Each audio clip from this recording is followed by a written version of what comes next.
안녕하십니까, 레피드입니다. 1월 5일 원자력 테마 보도록 하겠습니다.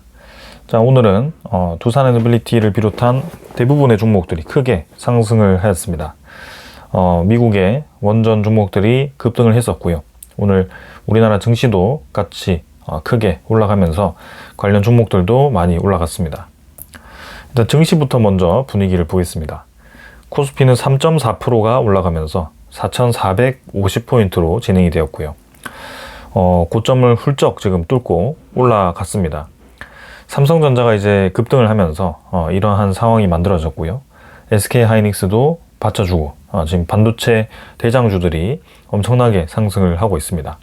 그래서 2026년 시작부터 지금 이제 힘을 내고 있고요.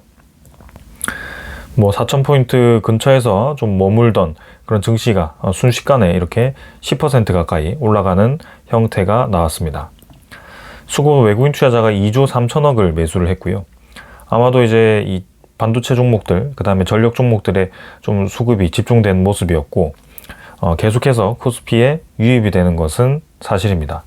그리고 기관 투자자는 투신, 보험, 금융투자, 연기금 투자자 모두 좀 매도를 하면서 이탈을 좀 했는데요. 사실 워낙 외국인 투자자가 많은 매수를 해주고 있어서 크게 움직임이 없었습니다.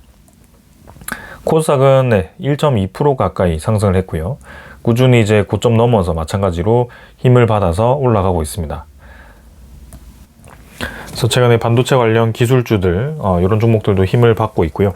그 외에도 바이오 종목들도 좀 같이 올라가면서 코스닥이 꾸준히 지금 올라가는 분위기를 보여주고 있습니다. 수급 외국인 투자자가 오히려 이제 1,300억을 매도를 했는데요. 기관 투자자가 금융 투자 위주로의 매수가 좀 있었고요.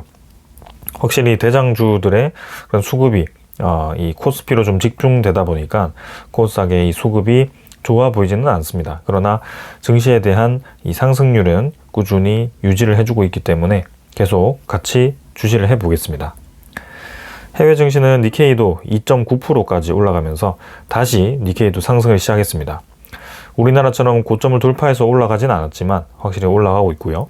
상해종합도 이제 N자로 다시 올라가고 있습니다. 이러한 분위기를 보니 확실히 지금 전체적인 자산이 또 올라가기 시작합니다. 비트코인도 지금 2% 가까이 올라서 1억 3,500만 원, 그 다음에 리플, 그죠? 3,100원 이런 식으로 지금 비트코인도 같이 올라가고 있거든요. 전반적인 자산들이 모두 다 올라가고 있습니다. 환율은 1,448원으로 진행이 되었고요. 바닥 라인을 디디면서 조금씩 올라가고 있지만 충분히 이전에도 보여주던 상황이다. 그래서 또 조금씩 올라오면 한 번 더 누를 만한 그런 이 상황이 나올 거고요. 환율이 이제 어디까지 떨어질지는 사실 정확하게는 알 수는 없지만 분명히 한번 상승에 대한 이 추세를 좀 꺾었습니다. 그래서 올해 이제 이 상반기 들어갔을 때 이제 기대되는 상황들이 좀 있기 때문에 그 환율에 대한 안정화가 구조적으로 좀 해결이 될지 한번 살펴보도록 하겠습니다. 우리나라 이제 반도체 관련 기업들 비롯해서 나머지 사업들이 모두 좀 호황기로 들어서면서 확실히 수출에 대한 양이 늘어나고 있습니다. 대부분이 반도체이긴 하지만 그에 이어서 꾸준히 따라가는 기업들이 있습니다. 그래서 그렇게 이제 수출액이 많다라는 것은 무역 수지가 늘어난다는 뜻이고 달러에 대한 유입이 한국으로 많이 된다는 뜻이기 때문에 우리가 우려할 만한 그런 이제 IMF 수준의 외환 위기가 쉽게 올 것 같지는 않습니다. 그래서 오히려 그러한 상황이 올해는 조금 무마되면서 유동성 자금에 대한 확대로 증시에 대한 상승 그리고 이 시장에 대한 투자 활성화로 오히려 더 강하게 움직일 가능성이 있어 보이거든요. 그래서 계속 주시를 해 보겠습니다. 자, 그리고 이제 지수 선물 같은 경우는 미국 증시 또 올라가고 있습니다. 0.7% 정도 크게 많이 올라가진 않았습니다. 비슷하게 움직이고 있고요. 사실 간밤에 좀 이제 이 베네수엘라에서 마두로 대통령이 이제 이렇게 축출되는 그런 상황이 좀 벌어졌고요. 그런 상황에도 증시는 좀 그래도 차분하게 진행이 되고 있습니다. 그래서 그 상황이 이제 어떻게 또 이어질지 또 봐야 되겠지만 일단은 빠르게 상황은 정리가 된 것 같아서 증시에는 크게 영향을 주진 않고 있습니다. 우리가 주시해야 될 것은 이제 국제 유가인데요. 그렇게 이제 베네수엘라의 유가 시장이 개방이 되었을 때 이 국제 유가는 추가적인 하락이 가능해 보입니다. 그래서 에너지에 대한 가격 하락이 결국에는 트럼프의 이 슬로건이기 때문에 계속해서 드릴 베이비 드릴을 할 겁니다. 에너지 가격을 다운시켜서 AI에 대한 발전을 계속 유지를 하겠다는 것이 이 트럼프고, 미국의 패권을 유지하겠다는 것이 트럼프이기 때문에 국제 유가는 더 떨어질 거다. 타겟이 어디까지냐? 이전에 내려갔던 부분까지 떨어지지 않을까라는 생각을 좀 하고 있습니다. 그래서 추가적인 하락이 기대가 되고요. 채권금리는 미국 10년물 채권금리는 4.17%로 진행이 되었습니다. 크게 많이 변하진 않았지만 상승폭이 꺾였고요. 크게 우려할 만한 상황도 아니다. 적절한 수준에서 유지가 되고 있다. 이렇게 보시면 되겠습니다. 자, 오늘 이 정도로 이제 시장 분위기를 살펴봤고요. 크게 뭐 더 살펴볼 이슈는 없기 때문에 다시 이제 종목으로 가서 하나씩 보도록 하겠습니다. 자, 두산 에너빌리티 먼저 보겠습니다. 오늘 84,600원, 9,400원 올라서 12.5%가 상승을 했습니다. 상당히 이제 크게 올라갔죠. 그래서 지루한 그런 박스권을 강하게 돌파하는 형태로 진행이 되었습니다. 뭐 더할 나위 없이 좋은 움직임이었고요. 이전에도 큰 박스권을 오랫동안 그리다가 한번 이제 튀어나가면서 상승이 시작되었는데요. 이번에도 이제 제대로 이제 상승이 시작되는지 한번 주시를 해 보겠습니다. 자, 그럼 두산 에너빌리티는 아직도 투자 경고에 대한 지정 위험이 있습니다. 그것을 이제 우리가 살펴봐야 되는데요. 투자 주의 종목은 해제가 되었으나 이제 1월 7일까지 이 판단이 이어집니다. 어떤 것을 판단하느냐? 이 세 가지를 이제 판단을 하게 되는데요. 판단일은 이제 하루하루 넘어가면서 1월 7일까지가 판단이 됩니다. 그래서 오늘은 1월 5일 기준으로 판단을 했을 때 투자 경고 종목이 재지정되지는 않았습니다. 그래서 1월 5일 종가보다 높거나 1월 19일 종가보다 높거나 그다음에 판단일의 종가가 2일 전 종가보다 40% 이상 상승을 했을 경우에 이렇게 경고 종목이 지정이 됩니다. 그러면 12월 5일과 12월 19일의 가격을 봤을 때는 지금 이제 12월 19일은 77,400원, 12월 5일은 81,100원입니다. 그래서 이 두 가지가 지금 벌써 충족이 돼 버렸죠. 하루 만에 이렇게 쑥 올라가면서 충족이 되었고요. 그럼 나머지 3번이 이제 해당되면 두산 에너빌리티는 투자 경고 종목으로 지정될 수 있습니다. 그게 이제 1월 6일, 1월 7일 2일 남았기 때문에 2일만 크게 움직이지 않으면 되는데요. 사실 이제 이틀 동안 40%가 올라가야 되기 때문에 1월 6일 기준으로는 이제 75,700원 대비해서 40%입니다. 그래서 1.4를 곱하게 되면 지금 이제 106,000원이거든요. 그래서 그만큼 이제 두산 에너빌리티가 또 여기서 내일도 한 22,000원 가까이 상승을 한다면 10% 이상, 그죠? 10%가 아니라 한 15%까지 아니죠, 한 20% 이상 올라야 되네요. 그래서 그 정도 상승을 해야 되기 때문에 사실 내일 좀 바짝 올라도 그 정도는 힘들지 않을까라는 생각이고요.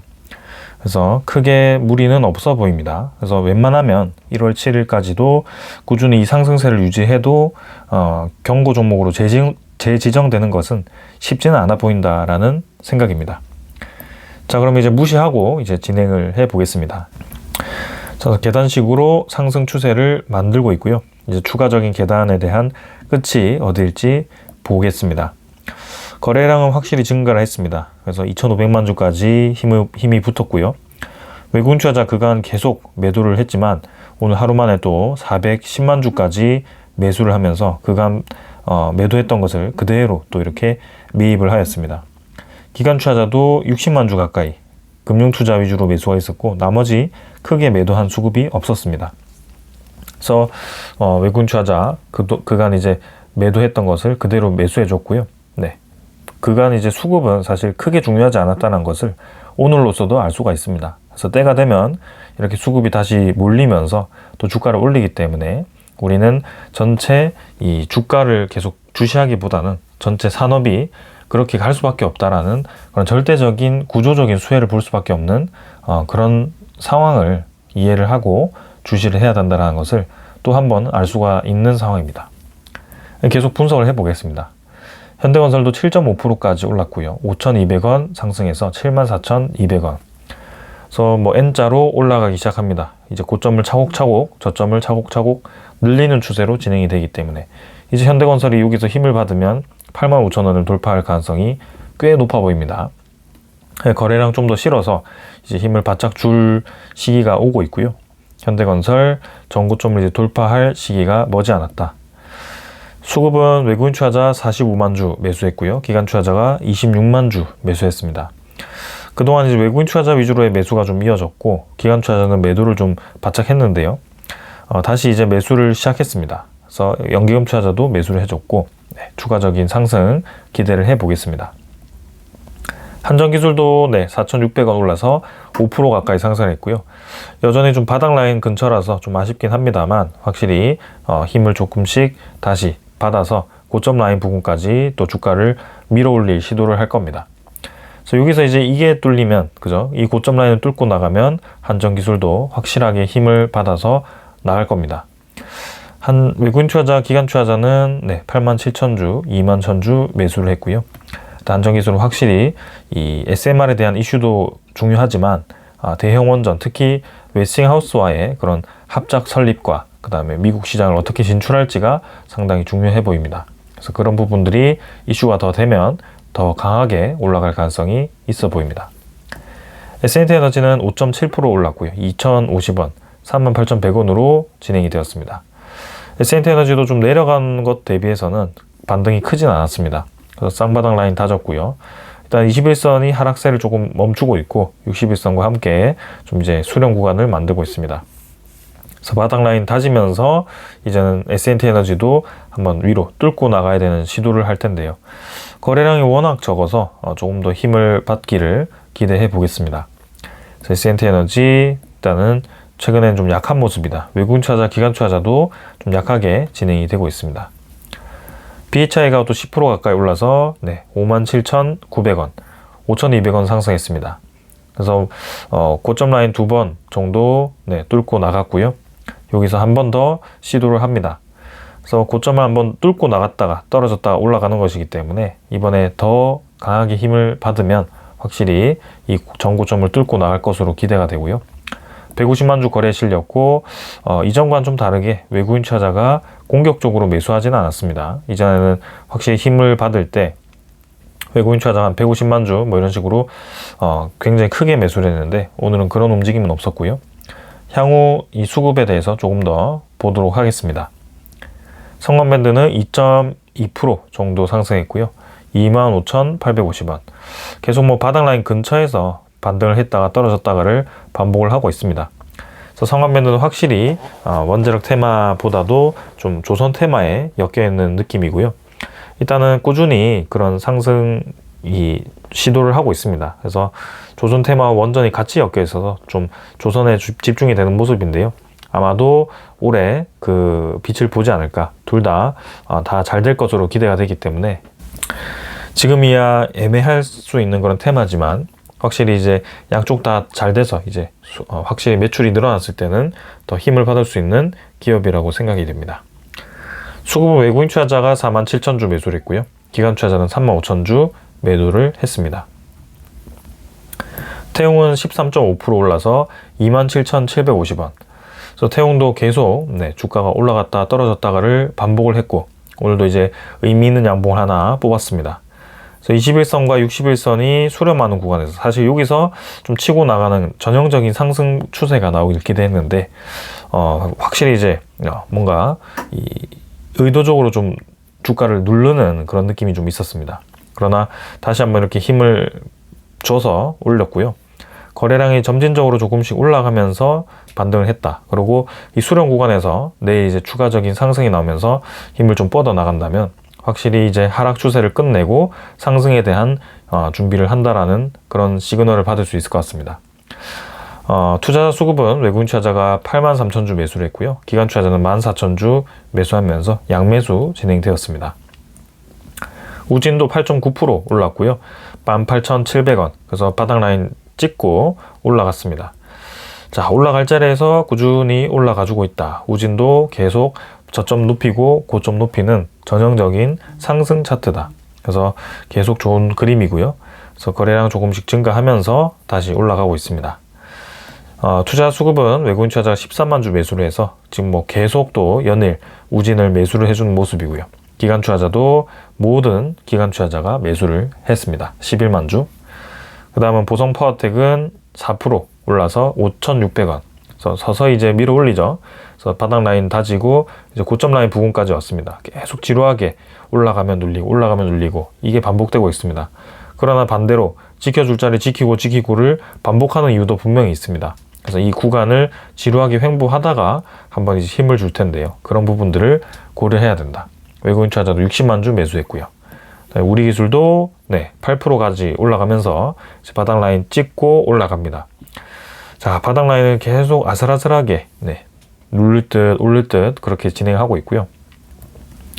이제 여기서 시그널을 줘서 올라가게 되면 전고점을 테스트를 해야겠죠. 그래서 5,600원 정도를 한번 다시 찍으러 갈 텐데 그때 이제 넘어가느냐가 중요합니다. 그래서 100만 주 정도 매수했고요. 사실 수급은 크게 중요하진 않다. 전체적인 추세와 그 다음에 이런 테마가 어떤 상황인지가 더 중요하기 때문에 거기에 집중을 해서 좀 봐주시면 좋겠습니다. 자, 오늘 이 정도로 이제 봤고요. 오늘 준비한 소식들 또 하나씩 보도록 하겠습니다. 자, 아무래도 미국 증시에서 원자력 테마가 강하게 움직였습니다. 그래서 거기에 대해서 좀 좋게 움직였던 것 같고요. 오늘도 지금 시작은 안 했지만 시간 외 거래가 괜찮습니다. 원전 테마들이 다 좋게 움직이고 있고요. 확실히 이제 우리가 생각하는 그 방향대로 갈 확률이 높아지고 있다. 왜냐? 올해는 반도체도 반도체지만 이제는 반도체 칩 수급이 어느 정도 해소가 되면 거기에 대한 이제 전력이 가장 중요한 상황으로 떠오르고 있습니다. 그래서 그 종목들이 이제 집중이 될 거고요. 교보증권에서도 올해 이제 금리 인하 영향으로 시중의 유동성이 확대될 것으로 보고 있고 이제 시장에 대한 분위기가 좋다라고 인지를 하고 있습니다. 그러나 이제 어떤 테마에 집중해야 되냐? 여기 보시면 반도체, 증권, 원자력 세 가지를 꼽았습니다. 그만큼 이 세 가지 테마가 올해 주도주로 올라갈 확률이 높다라고 계속 보고 있는 거고요. 꼭 교보증권에서만 이렇게 언급한 게 아니라 JP모건이라든지 그런 여러 가지 골드만삭스라든지 KB증권이라든지 이런 여러 가지 증권사들이 모두 올해 증시가 분위기가 좋다. 그리고 주도주로서 반도체와 지주사 그리고 에너지 테마, 특히 원자력 테마가 주목을 받을 것이다라고 계속 얘기를 해왔습니다. 그래서 그 부분이 현실이 될 확률이 높아 보이고요. 계속 주시를 해보겠습니다. 자, 그리고 이제 전기 없이 AI도 없다. 이 말이 정말 사실이죠. 이제는 AI를 하기 위한 데이터 센터를 건설하기 위한 그런 이제 이 건설 계획과 그 다음에 거기에 들어가는 이 칩들 그리고 그 투자금들 다 확보했습니다. 투자금이 뭐 차질이 생길 수는 있겠지만 결국에는 거기에 대한 차질 없이 지금 신규 단계는 진행이 되고 있고요. 초기 단계는 잘 진행이 되고 있는데 이제 가장 걱정되는 것은 전력이죠. 전력이라는 것은 우리가 뭐 준비한다고 되는 게 아닙니다. 당장. 그래서 빠르게 이 건설을 하고 전력에 대한 인프라를 늘리지 않고서는 거기에 대해서 우리가 원한다고 어디서 지금 갑자기 구할 수 없는 상황이기 때문에 그 근본이 되지 않으면 AI도 사실 쓸모 없어지는 상황이 되는 거죠. 그래서 어떻게 보면 이제 칩 자체가 지금 이제 반도체가 엄청나게 이 상황이 좋을 거다. 영업이익이 좋을 거다. 그러고 시장에 이제 AI를 하기 위해서 반도체 칩이 엄청나게 많이 필요하다라고 얘기하는 그 모든 것이 전력이 없었을 때는 사실상 거품으로 갈 수 있는 상황이 될 수 있다는 겁니다. 그래서 전력을 확보하지 못했을 때는 AI가 없다는 것이 딱 그런 얘기인 거고요. 반도체 호황기도 없어지는 상황이 생길 수 있다. 그러면 이 국가적으로 이제 패권 다툼이 이어지는 그 상황에서 AI를 멈출 수 없는 상황에서 어떻게 이제 이 상황을 타개할 것이냐, 당연히 값싼 에너지를 활용해서 경제성을 확보하고, 그리고 현재 사용할 수 있는 에너지를 최대한 사용을 해서 지금 이제 수요를 공급을 해서 감당을 하고, 그리고 향후 이제 발생할 수 있는 많은 에너지원에 대해서 효율적으로 대응할 수 있는 방법을 찾겠죠. 그래서 그런 방향에서 SMR이 주목을 받고 있습니다. 자, 그래서 내용을 한번 살펴보겠습니다. 국제에너지기구에 따르면 생성형 AI의 건당 전력 소모량은 2.9W시다. 일반 검색 대비해서 10배 수준이다. 이에 따라서 전 세계 데이터 센터 전력 수요가 22년 400TWh에서 올해 최대 1050TWh까지 확대될 전망이다. AI 모델 학습과 추론이 동시에 늘어나면서 전력 인프라가 AI 산업 성장의 병목 요인으로 떠오르고 있다. 요거는 어느 한 사람의 이 생각이 아닙니다. 전체적인 공통된 생각이고요. 실제로 전력이 부족해서 AI의 가장 선두주자 미국은 전기료가 15% 이상 올라가고 있습니다. 마이크로소프트는 동부 해안에 AI 허브 전력 공급을 위해서 차세대 SMR 클러스터를 겨냥한 장기 전력 구매 계약을 추가로 확보를 한 것으로 알려졌고, 그리고 아마존 같은 경우는 공공 전력망을 우회하기 위해서 X에너지 SMR 기술을 활용한 원자력 기반 데이터 센터 캠퍼스 부지를 워싱턴주 중부에 선정을 했고, 구글도 AI 프로젝트 인프라를 지원하기 위한 SMR 도입을 추진하면서 초기 규제 관문을 통과를 했다. 그래서 전부 다 각각 SMR을 통해서 생산되는 에너지를 구매를 하거나 확보를 하거나 도입을 추진하거나 이런 식으로 진행이 되고 있습니다. 특히 아마존 같은 경우는 공공 전력망을 우회하기 위해서, 왜냐? 공공 전력망을 사용하다 보면 혼잡하기 때문에, 여기저기서 전력을 끌어다 써야 되기 때문에 내가 정작 필요할 때 쓰지 못할 수도 있다. 그래서 이 데이터 센터가 멈췄을 때는 거기에 손실이 엄청나기 때문에 그것을 만회하느라도 그런 상황을 없애기 위해서 자체 에너지를 쓰겠다는 겁니다. 그러니까 민간 기업들이 지금 공공 전력을 믿지 못한다는 거죠. 그런 상황이 지금 벌어지고 있다. 미국 내에서. 그러면 계속 자국 에너지를 믿지 못하고 이제는 기업 간의 에너지 경쟁으로 나타나게 될 거고요. 기업이 직접 에너지를 관리하는 그런 상황이 벌어지고 있습니다. 그래서 가장 핵심은 데이터 센터 인근의 전력원을 직접 배치하는 코로케이션 방식은 송전 과정에서 발생하는 5에서 10% 전력 손실을 줄인다. 그리고 장거리 송배전 설비 투자 부담도 낮춘다라는 겁니다. 우리나라가 지금 추진하고 있는 에너지 고속도로, 사실 SMR이 들어가는 순간 필요가 없어집니다. 그리고 그 에너지 고속도로를 통해서 이동하는 동안 5에서 10% 이상의 전력이 손실될 수 있는데 그런 부분들도 해소가 될 수 있다는 겁니다. 그래서 여러모로 지금 SMR이 사실 이제 열 효율도 떨어지고 좀 이제 그런 이 기술에 대한 초기 단계다 보니까 안정성 검증도 필요하고 좀 애매한 부분들이 있었는데, 이렇게 이제 바로바로 옆에다가 많이 에너지를 소모하는 그 데이터 센터 옆에다가 지어버리니까 오히려 또 효율적일 수도 있구나. 그리고 안정적일 수도 있구나. 그리고 지역에 규제를 받지 않는구나. 그리고 SMR 같은 경우는 건설 방식이 아니기 때문에 대량으로 생산해서 모듈형으로 조립을 하는 순간 대형 원전은 한 10년 정도 걸리는 건설 기간이 이제는 5년 안으로 2에서 3년까지도 걸릴 수 있는 그런 상황이 되는 거죠. 이 시장에서는 계속 이제 의문감을 제시를 하지만 기업들은 직접 이제 그 상황을 이해를 했고 그게 돈이 된다. 그리고 시장이 커질 거다라는 것을 알고 수십 가지 모델들을 개발하면서 각 국가, 각 기업들이 경쟁을 하고 있는 그런 상황입니다. 자, 그래서 이렇게 이제 SMR은 더 이상 미래 기술이 아닌 글로벌 AI 경제를 떠받치는 필수 인프라로 인지가 되고 있다라고 진행이 되고 있습니다. 자, 그럼 한국은 뭐 하고 있냐? 다행히도 전력 반도체 SMR에 세제 혜택을 더 준다. 국가 전략 기술 지정을 검토를 하고 있다라고 합니다. 그래서 특별법도 많이 발의가 됐고요. 현 정부가 이제 대형 원전에 대해서는 애매하게 스탠스를 취하고 있긴 하지만 SMR에 대해서는 확실히 필요에 대해서 인지를 하기 시작했습니다.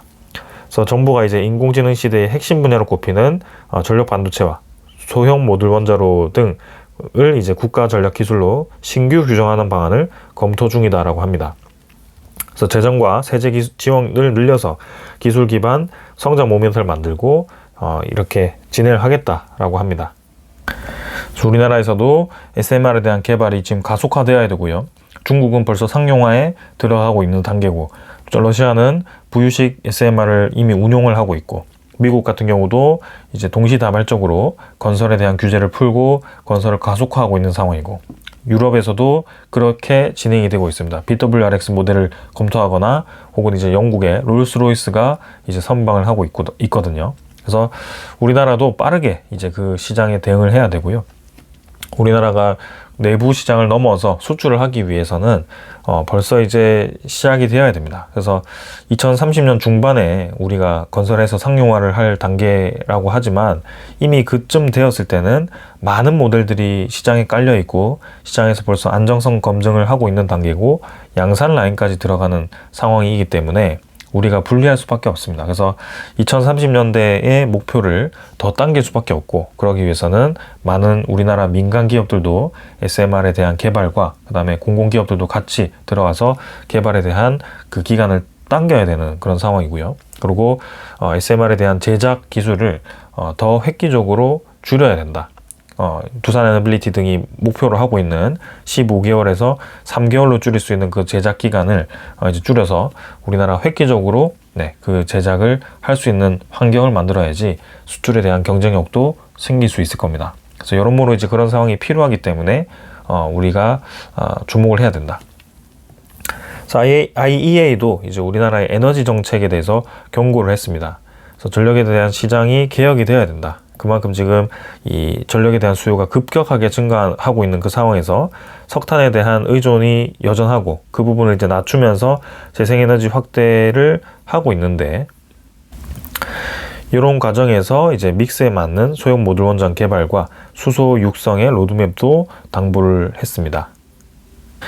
그래서 에너지 안보 입장에서 이제 재생에너지도 늘려야 되지만 기저에너지 지원도 같이 늘려야 되는 그 상황이라서 그 양쪽이 다 투자가 돼야 되는 그런 상황이고, 우리나라에 대한 에너지에 대한 대규모 투자가 계속 필요하다는 것이 국내, 국외적으로도 계속 언급이 되고 있는 그런 상황입니다. 그래서 계속 우리나라 정부가 에너지에 대한 중요성에 대해서 인지를 하고 거기에 대해서 대폭 투자를 했으면 하고요.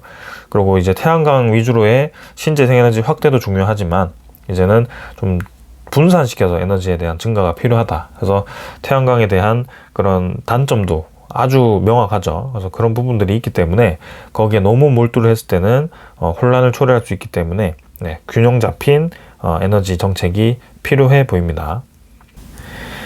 자, 그리고 옆나라 일본도 이제 도쿄전력도 돈이 없는데도 이렇게 101조 원까지 승부수를 던지고 있습니다. 이제는 돈 없어도 미래를 위해서 투자하지 않으면 살아남을 수 없는 구조가 되어버렸습니다. 거품이 거품을 낳는 그런 상황이 지금 만들어지고 있고요. 여기서 이제 수익이 나지 않았을 때는 정말 큰 문제가 생기겠죠. 그러나 아직 그 단계는 아니다. 그래서 적어도 올해는 그러한 상황이 나올 것 같진 않은데, 확실히 이제 점점 이 호황기가 이어지면 이어질수록 그 다음에 오는 그런 이제 거품에 대한 버블 우려감이 커지겠죠. 그런 부분들은 고려를 해야 된다. 아무튼 지금 중요한 것은 원전 재가동과 AI 전력망 확충에 올인을 하고 있는 옆 국가, 그리고 주변 국가들에 대한 추세입니다.